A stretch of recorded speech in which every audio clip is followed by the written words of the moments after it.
Bueno, eguerdion denoi, eta lehenik eta behin zorionak gaur elkartzen gaituen egitasmoengatik, ala ez egitasmo bakarrik, baizik eta lorpena. Eta niri benetan oso garrantzitsua iruditzen zait horrelako ikasgela izatea unibertsitatean, eta beraz iruditzen zait gaur ospakizun eguna dela eta egun zoriontsua dela. Eta beraz, mila esker gonbidapenagatik horrelako eguna gozatzeko aukera emateagatik ere. Eta sentitzen dut, baina nik ezin dut euskaraz hitz egin, beraz gaztelaniaz egingo dut, baina bai hasi nahi nuen euskaraz Anariren hitz batzuekin, Anarik aurri zorian den mundu bati buruz abesten du, eta nik galdetu nahiko nuke aurri zorian den mundu horretan, zein izan liteke ekonomia sozial eta eraldatzailearen rol, paper. Beraz, horri buruz hitz egingo dut, ¿vale? Así que voy ya en castellano. Tenemos un mundo que está a punto de romperse, si es que no está ya roto, y cuando decimos esto, yo creo que aquí estamos vinculando al menos 2/3 procesos. El primero de ellos, por empezar por algún lado, el colapso ecológico, lo que podríamos decir crisis ecológica, pero que tiene ya tal calado que es más bien un colapso ecológico que nos pone directamente frente al reto del decrecimiento metabólico, es decir, del reducir el uso de materia, el uso de energía, la generación de residuos, y esto es un hecho inevitable. La pregunta es el cómo vamos a decrecer y el quién va a decrecer. Si vamos a seguir en la senda actual, donde quienes más pueden siguen acaparando a costa de una nueva ofensiva extractivista a nivel global, de un redimensionamiento de las relaciones neocoloniales, etcétera, o si vamos a intentar de verdad un decrecimiento verdaderamente planificado, para empezar, democráticamente decidido y con claves de justicia social global y local. El segundo elemento sería la crisis multidimensional, hablando ya en un sentido más socioeconómico, una crisis multidimensional que, por caracterizarla de alguna manera, o sea, podríamos hablar mucho sobre esta crisis, y a lo mejor uno de los elementos que se puede debatir también en el aula es la caracterización de esta crisis multidimensional o fallo multiorgánico, como hay quien lo llama, pero un elemento clave que lo define es un proceso de precarización de la vida, decimos. La precariedad de la vida se está convirtiendo en el régimen de existencia de las mayorías sociales globales, no ya de quienes se quedan fuera, de quienes se quedan lejos, que lo superarán, sino es el, por decirlo de alguna manera, el devenir generalizado de cualquiera, digamos, en un planeta en el que nadie está a salvo. Entonces, esto también nos sitúa frente, decimos, a un proceso de periferización del centro. Se nos rompió el sueño del desarrollo o la pesadilla del desarrollo.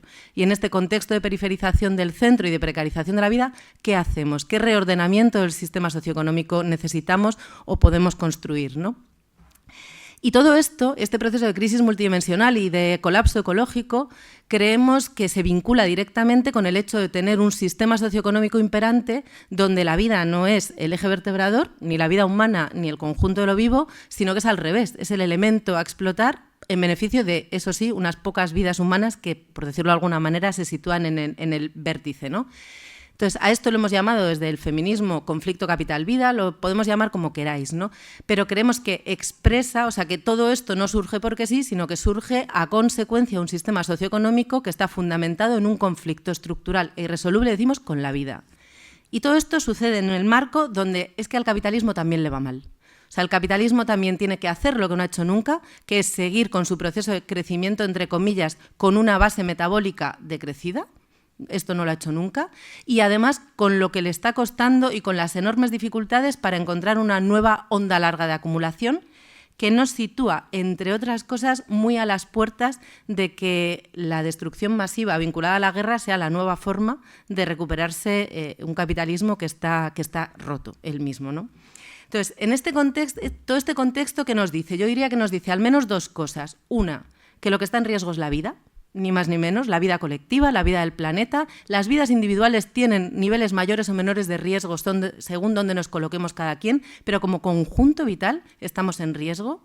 Y segundo, que el sistema que ha puesto la vida en riesgo está cambiando, Que la pregunta no es si queremos que cambie, es que ya está cambiando el propio sistema. La pregunta es si queremos hacernos cargo de hacia dónde va este cambio. Y el planteamiento sería, necesitamos hacernos cargo de hacia dónde cambia el sistema, de este momento de, llamadlo transición, colapso, luego si queréis debatimos cómo definirlo mejor, pero hacernos cargo de este momento de ruptura de este mundo para intentar defender la vida colectiva y llevarlo hacia un futuro más halagüeño con el conjunto de lo vivo, ¿no? Dicho de alguna manera, y copieteando un poco palabras de las compañeras de Abya Yala, necesitamos retejer la trama de la vida, reconstruir el entramado vital, que lo tenemos roto. Y este retejer el entramado vital iría al menos en 3 dimensiones. Primero, hay que redimensionar el sistema socioeconómico para volverlo a insertar en los límites del planeta.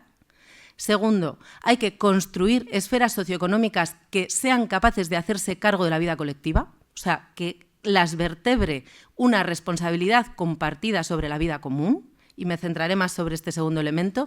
Y tercero, hay que reconstruir también la propia idea de cuál es la vida que queremos vivir juntas. No me detengo mucho ahí, si queréis después vamos a ello, pero tenemos nociones perversas sobre cómo entendemos el hecho de estar vivas, que están, digamos, como en el corazón de este sistema que está rompiéndose.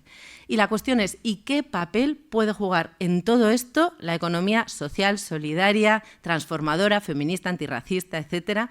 Yo, por resumir, creo que voy a hablar más bien de economía social transformadora, pero bueno, luego iremos también un poco a cuántos adjetivos habría que ponerle. Pero ¿qué papel puede jugar la economía social transformadora en este momento de urgencia por hacer un ejercicio de transformación radical y urgente en defensa de la vida colectiva? ¿Y qué papel tiene que jugar la universidad también? ¿Y qué papel puede jugar una bisagra entre economía social solidaria y la universidad como este aula que hoy se está inaugurando? Entonces, sobre esto querría centrarme, entendiendo que la economía social solidaria transformadora la podemos ver como una apuesta colectiva, como una apuesta que también se puede impulsar desde el ámbito de lo público, y también como una apuesta personal, como una apuesta de dónde me coloco yo en un marco en el que soy, entre otras cosas, esclava del salario. O sea, que tengo que conseguir una serie de ingresos para vivir. Entonces, verla también como una apuesta vital en un sentido político, pero también en un sentido puramente, digamos, laboral, ¿no? Entonces, para poder entender el papel que pueda jugar aquí, yo creo que es necesario mirar a cuál es el sistema que se está rompiendo, para luego pensar cuál es el sistema que podemos querer construir o que estamos intentando construir, yo diría, porque a veces nos cuesta nombrarlo, pero tenemos una cierta idea colectiva, y situar ahí la economía social transformadora. Entonces, ¿cuál es el sistema que tenemos hoy?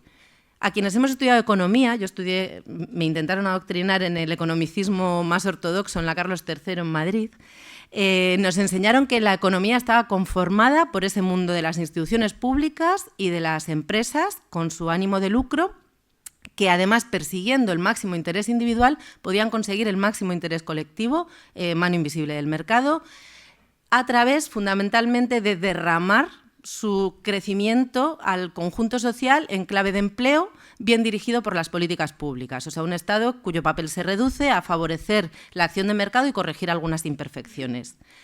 A esto se le han hecho muchas críticas. Para empezar, se le hace la crítica de que el bienestar no se derrama, sino que la acumulación se consigue a través de robarle al trabajo lo que produce. Conflicto capital-trabajo, si queréis.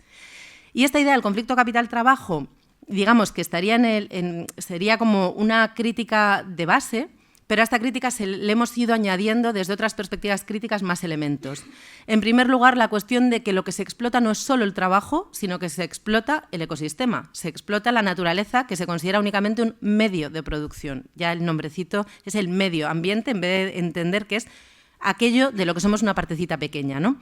Entonces, esta crítica más vinculada con la economía ecológica, que el conflicto es con el planeta, no solo con el trabajo humano. Y luego la crítica feminista de que el conflicto es con todos los trabajos, con los que se pagan y con los que no se pagan. Pero de aquí hemos ido yendo más lejos. Y desde una dimensión, desde una perspectiva más de economía ecológica, se ha llegado a plantear la cuestión de no es que la riqueza que se produce no se derrame en clave de bienestar colectivo, sino que se genere en base a explotar la naturaleza y a explotar a la gente, sino que es que además realmente en un planeta cerrado no producimos nada. Que lo que hacemos es extraer y transformar lo que ya está en el planeta y devolverlo en clave de energía degradada y de residuos. Entonces, y esto nos sitúa directamente dentro del problema de los límites biofísicos del planeta que el sistema ignora gracias a la construcción de una medida artificial de la riqueza, que es el dinero. Entonces, directamente, la crítica ecológica viene a decir que aquí no estamos produciendo riqueza. Como mucho puede producir el sector primario. Y la crítica feminista lo que vendría a plantear es que, además de estos dos grandes elementos de las empresas y del Estado, hay como mínimo otra tercera gran espacio de agencia económica, que son los hogares heteropatriarcales, cuyo rol en el marco del sistema socioeconómico es, por un lado, abrir y cerrar el ciclo económico, decimos. Es decir, que economía no es generar procesos de mercado, sino que economía es generar recursos necesarios para vivir. Y esto se hace en el mercado, se hace a veces en instituciones públicas y al final quien coge todo lo que se genera en distintos ámbitos y lo devuelve en clave de vida concreta, reconstruida cada día, son los hogares. Cierran el ciclo económico, pero también lo vuelven a abrir porque devuelven a la gente al ámbito de los mercados, al ámbito de las instituciones. Entonces, los hogares son la unidad socioeconómica fundamental, decimos. Y no solo la fundamental, sino que es además aquella que está siempre resolviendo frente a los ataques que se producen en el mercado, que se ven especialmente en momentos de crisis. Tienen un papel contracíclico muy fuerte. Decimos, ¿y por qué? ¿De dónde surge este papel estructural que tienen los hogares en el marco de este sistema socioeconómico, donde no solo hay empresas y estados, sino que también hay hogares? Decimos, el papel de los hogares surge del hecho de que ni los mercados ni el Estado están asumiendo una responsabilidad en sostener la vida. Que esta responsabilidad, donde se asume, es en las casas. Es de manera privatizada, decimos, de manera reprivatizada, que resolver la economía, sostener la vida, es una responsabilidad que está puesta en manos del mercado privado, porque la vida está mercantilizada, y todo aquello donde no llega el salario se hace de manera gratuita. La vida está familiarizada, metida la responsabilidad de sacarla adelante en las malas condiciones o mejores que se puedan, está metida en los hogares, está familiarizada, decimos. Pero no solo el rol de los hogares como esta unidad socioeconómica fundamental viene de esta inexistencia de responsabilidad colectiva, viene de más atrás, viene de que es que la vida no es solo que no sea una responsabilidad colectiva, es que la vida está siendo atacada en el marco de este sistema, decimos. Entonces, la vida es aquello con lo que se hace negocio, la vida humana y la vida no humana. Y por eso terminamos diciendo, por ir adelantando, por eso usamos la metáfora de un iceberg para definir la estructura de este sistema socioeconómico. Decimos que cuando el eje vertebrador son los procesos de acumulación de mercado, el hecho mismo de sostener la vida se tiene que dar en las dimensiones invisibilizadas, porque ahí es donde se asume la responsabilidad de sacar adelante una vida que está siendo atacada sin generar conflicto político, porque está metida en las esferas que no existen, que no se ven, que son las que denominamos no trabajo, no economía, que ni siquiera construimos sujeto o agencia política desde esas esferas, ¿no? Entonces, todo esto lo hemos ido viendo desde una conjunción de miradas ecologistas y feministas, pero luego hemos ido más allá y decimos, es que no hay solo estados y empresas en un ecosistema que son un subsistema dentro de un ecosistema más amplio. Y no solo tenemos que añadir los hogares, es que hay más cosas, hay grietas, por decirlo de alguna manera. Es que este sistema tiene grietas y dentro de las grietas yo mencionaría al menos, o sea, esta conjunción de tres elementos de empresas ánimo de lucro, estados al servicio al final de las empresas y hogares que apañan como pueden en ese marco. Este es el modelo que se impone a través de la destrucción de otras formas de organización socioeconómica que intentan resistir y subsistir en contraposición, digamos, a contracorriente del sistema. Esto es a lo que podríamos denominar las grietas del sistema. Y dentro de ellas yo mencionaría al menos tres. Por un lado, las redes de convivencia que no se mueven en base a lógicas sacrificiales de la familia nuclear radioactiva. En segundo lugar, las formas de comunidad que el capitalismo tiende a destruir, que tiende a ningunear y a destruir. Y en tercer lugar, lo que podríamos llamar las economías otras, que son aquellas que escapan a la lógica capitalista por distintas vías. Y dentro de la idea de economías otras, yo metería como mínimo, primero a la economía campesina, la economía baserritarra, que es aquella que no considera el medio ambiente como un medio, sino que considera que vive en la tierra, para la tierra, con la tierra. Entonces, la economía baserritarra. En segundo lugar, algo que podríamos llamar economías populares, que esto viene más de Abiyala, pero que serían las formas de subsistencia un poco en los intersticios y en los márgenes, sin caer dentro de la formalidad del propio sistema, que se ponen en marcha para sobrevivir en un contexto de dificultad. las que ayer estábamos con Pastora Filigrana, las que el pueblo gitano ha desarrollado siempre, las que desarrolla cada vez más mucha población migrante, porque en el marco de lo formalizado, de lo propiamente estructurado del sistema, no puede subsistir. Entonces, formas de economía popular que, sin idealizarlas, pero no tienen una lógica de la acumulación, sino una lógica más bien de la supervivencia. Y, en tercer lugar, la economía social, solidaria, transformadora. La economía social, solidaria, transformadora, que no se mueve por una lógica de acumulación, sino, de alguna manera, y también sin idealizar, por una lógica del bien común. Y esto va más allá de la figura legal que tiene. O sea, más allá de la figura legal, se trata de cuál es la lógica que está detrás. Todas estas fórmulas están en pelea con el sistema. Intentan sobrevivir, pero a contracorriente, porque el sistema tiende a fagocitarlas y, digamos, a insertarlas en el marco de las otras estructuras que he mencionado.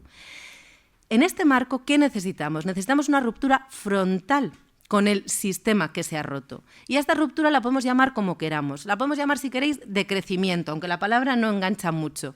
De crecimiento que sí que incluiría la idea de que hay que decrecer a nivel metabólico, y esto es un imperativo, y hay que intentar hacerlo de manera de verdad planificada, de verdad democrática, de verdad con justicia social global y local. Pero segundo, la idea de decrecimiento en un sentido más amplio, de ir contra la lógica del crecimiento como el eje vertebrador de nuestra estructura socioeconómica. Porque la lógica del crecimiento no es una lógica del crecimiento, es una lógica del acaparamiento por despojo y de la acumulación por explotación y expolio. Entonces, sustituir un sistema vertebrado en torno a esta lógica del falso crecimiento por un sistema vertebrado en torno a una lógica, primero, de la redistribución multidimensional. Para que todo el mundo tenga, en un contexto de precarización, no hay que crecer, hay que redistribuir. Para que todo el mundo tenga lo suficiente. ¿Y qué es lo suficiente? Segundo elemento, una lógica, decimos, de la austeridad informada, de la contención, de alguna manera. Y, en tercer lugar, una lógica de la responsabilidad colectiva sobre este proceso mismo del vivir, sobre el sistema socioeconómico. Entonces, necesitamos avanzar hacia ese otro sistema socioeconómico que se vertebre en torno a estas lógicas. Y ahí yo diría que hay que hacer un triple cambio. Un cambio en cuáles son los agentes socioeconómicos que protagonizan el panorama. En segundo lugar, en la organización sectorial de una nueva matriz socioeconómica por la que podemos luchar y pelear. Y, en tercer lugar, de la escala del sistema del que estamos hablando. Entonces, en primer lugar, necesitamos otros agentes socioeconómicos que escapen de la pinza A3 de Estado, en última instancia al servicio de los mercados, de empresas con ánimo de lucro cada vez más concentradas, un poder corporativo cada vez más concentrado a nivel global, y, en tercer lugar, hogares nucleares radiactivos. Salir de ahí y fomentar otros espacios con capacidad de asumir esa responsabilidad colectiva sobre la vida en común. Y yo creo que la apuesta que estamos haciendo, de alguna manera, va por tres lados. Va por el lado de lo público comunitario, de las economías otras, y de los que llamaría familias de elección en red. Entonces, en primer lugar, la idea de lo público comunitario. Estamos haciendo una apuesta muy fuerte por lo público, pero con capacidad de crítica y de cuestionamiento de los elementos que necesitan ser transformados de lo público hoy, que tienen que ver con una mirada muy jerárquica, muy poco transparente, muy homogeneizadora también, muy de mirada clientelar y como usuario y no de construcción de sujeto ciudadano. Entonces, lo público a defender, pero en una clave comunitaria. En segundo lugar, decimos las familias de elección en red también, o sea que necesitamos modos de organización cotidianos desde lo pequeñito de la vida, pero no cada quien encerrados en casa y no movidas en base a las lógicas reaccionarias en clave heteropatriarcal que se mueven hoy los hogares. Y luego las economías otras, de las que he hablado antes, en clave de grietas. Además de grietas, son horizonte. Entonces necesitamos un horizonte donde esté la economía campesina en transición hacia la agroecología y la soberanía alimentaria. Necesitamos economías populares que van además a proliferar en un contexto de precarización de la vida y necesitamos intentar redirigirlas en una clave de no mera supervivencia, sino de construcción de comunidad. Y necesitamos economía social transformadora que tiene un sentido en sí misma, pero que además creo que puede empujar a todo el resto de agentes que acabo de mencionar. que la economía social transformadora tiene que empujar a lo público hacia lo comunitario. Y en este sentido yo sí que diría muy claramente, no podemos situar la economía social transformadora dentro del ámbito de lo privado. Que no nos hablen de colaboración público-privada para hablarnos de colaboración con economía social transformadora. La economía social transformadora está en el ámbito, debemos pelear porque está en el ámbito de lo comunitario, junto a otras formas de lo comunitario que pueden, por ejemplo, no estar monetizadas. Entonces, economía social transformadora para empujar lo público hacia lo comunitario. Economía social transformadora para empujar la economía baserritarra hacia lógicas de soberanía alimentaria y de agroecología. Para construir también redes que unan los distintos hogares, las distintas familias de elección, como queramos llamarlo. Entonces, para construir ese entretejido de la comunidad que va desde nuestra organización más pequeñita cotidiana de la vida a la escalera, al barrio, al pueblo. Entonces, la economía social transformadora yo creo que tiene que jugar un papel en sí mismo e, insisto, empujando el resto de esferas socioeconómicas que tienen capacidad de asumir esa responsabilidad compartida sobre la vida colectiva. En segundo lugar, necesitamos también un reajuste sectorial de la matriz socioeconómica, claramente. Y podemos y necesitamos debatirlo mucho, pero creo que tenemos claro, como mínimo, que tiene que adquirir mucho mayor peso el sector primario.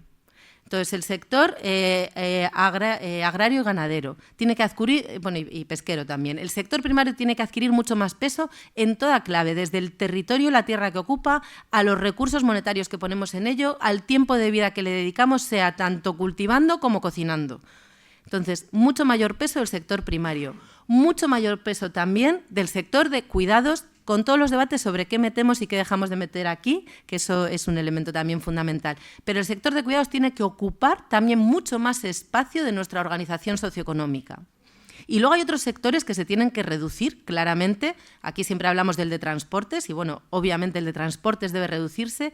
Y otros que tienen que contraerse y al mismo tiempo modificarse. Aquí claramente tenemos el energético y ahí está habiendo una apuesta muy fuerte, ¿no?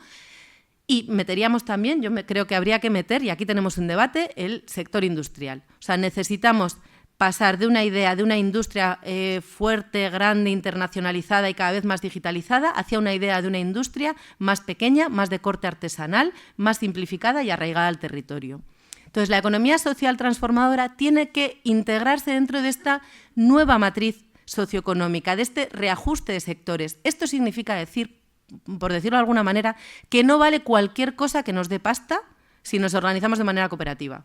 Que tenemos que pensar qué cosas está produciendo y generando la economía social transformadora. Y esto implica decir que quizá más que empezar desde la vía de en qué puedo conseguir empleo de una manera más democrática, más colectiva, a lo mejor hay que empezar por la pregunta de qué cosas necesitamos para vivir vidas que merezcan ser vividas en colectivo y cómo luego esas las podemos intentar gestionar y organizar colectivamente. Entrarle no tanto por la vía del trabajo, sino por la vía de las necesidades / deseos, necesidades que dicen algunas, preguntarnos de alguna manera juntas qué es lo que hace que una vida merezca ser vivida, qué es aquello a lo que podríamos llamar buen convivir, de lo que nos vamos a hacer colectivamente responsables.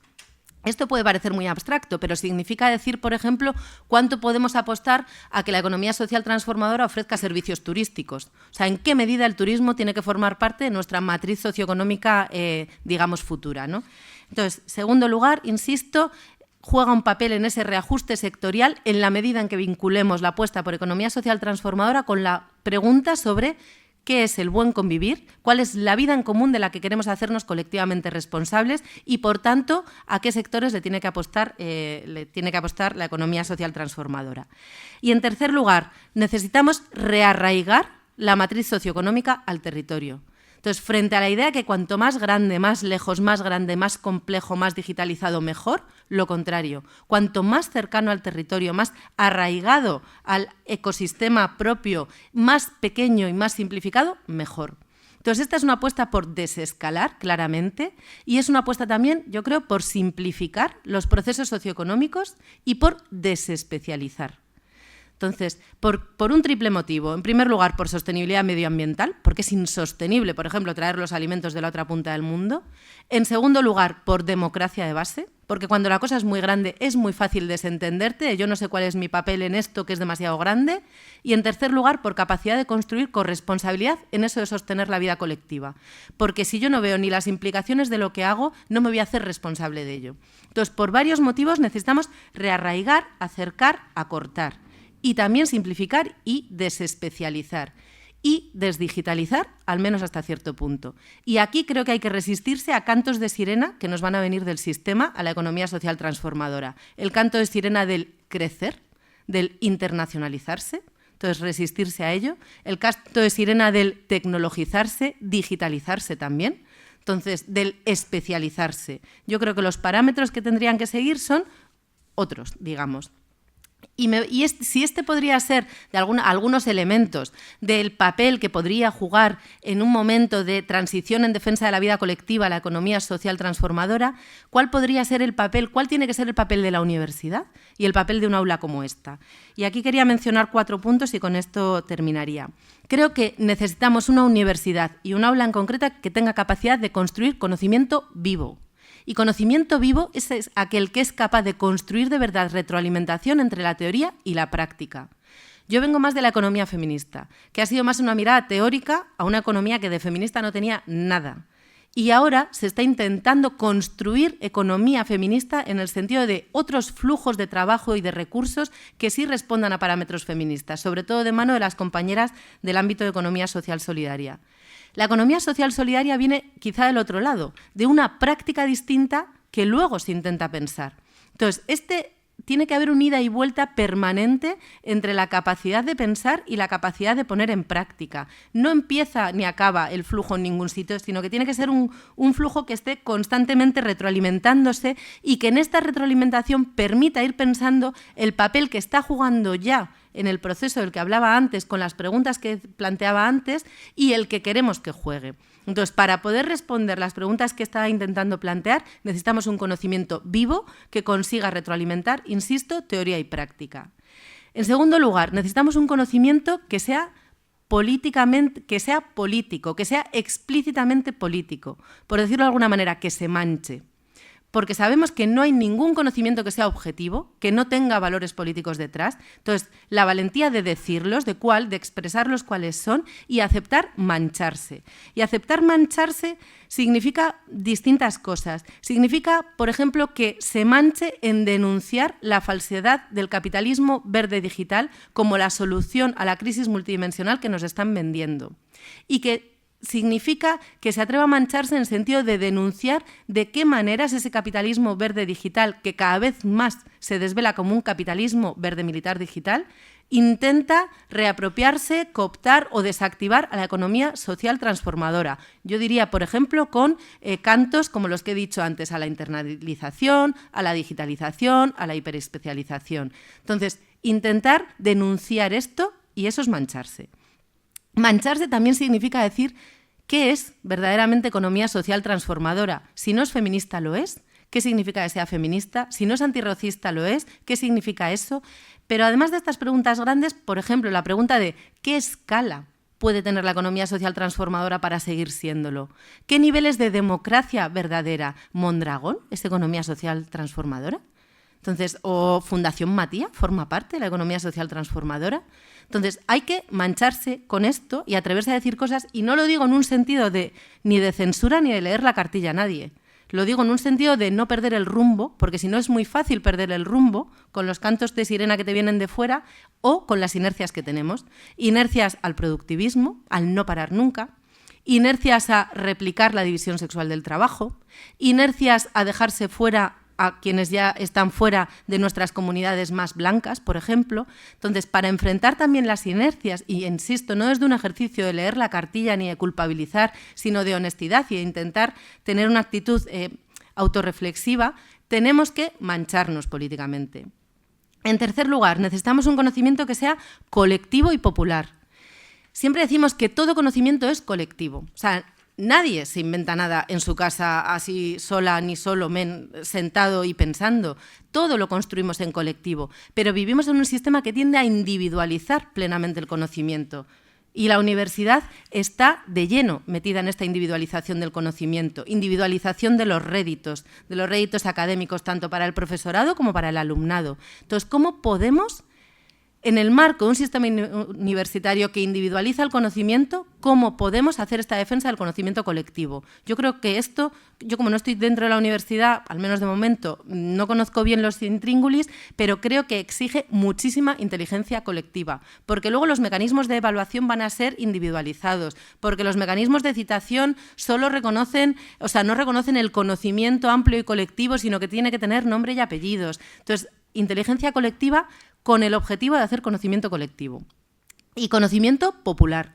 Es decir, que necesitamos traer a la universidad los conocimientos que no están legitimados por toda la estructura oficialmente reconocida como generadora y legitimadora del conocimiento. Entonces, ¿cómo podemos traerlos a la universidad y sacar la universidad hacia otros espacios donde no solo se hace práctica, sino que se construye también pensamiento? Entonces, herramientas de educación popular creo que son fundamentales.